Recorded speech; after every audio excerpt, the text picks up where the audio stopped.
also happens, see he's got a little callus right here, weightlifters, right? I mean, tennis players, athletes who are using their hands a lot will get calluses on their fingers, and then sometimes again those will break and they'll become blisters or split skin or something like that. So these are other ways that we can protect the skin. There's a lot of ways. Anna had mentioned that there were some on like YouTube. You could look this up. This is one that we came up with on the tour because our athletes were super finicky about how much tape, and no tennis player, and it sounds like no gymnast, wants you to do this to their hands.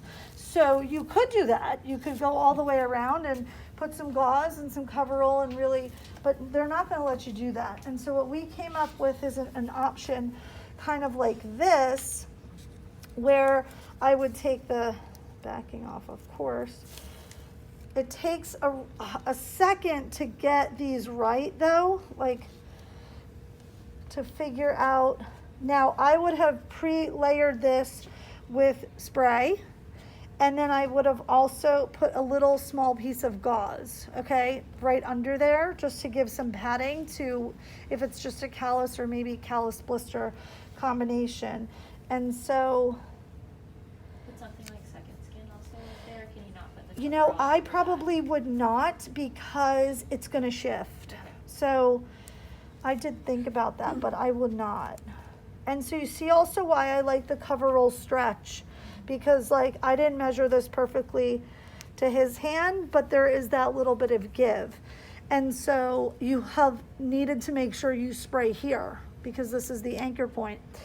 Then what we also would do, depending on, you know, how wide this was or how thick, I would do 2 of these. So I would literally follow my template, and then we would start keeping the template. Like once we got it right, like we kept this for the athlete the whole week. And we were like, take this to the next tournament, because it's so difficult to get the exact measurements. So like once we figured it out, we saved the template.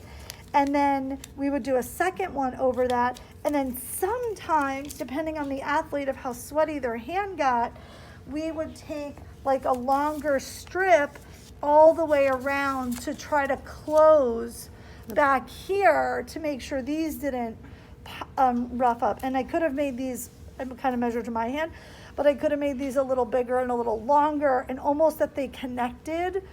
And then you see the hair here, like this would need probably to be shaved off so that we got a better adherence. So all these things you have to think about when you're dealing with your athletes, okay? So from between your male, female, the hair issue, the size of the hand, etc. Okay, so that was just a little add-on that came at a request.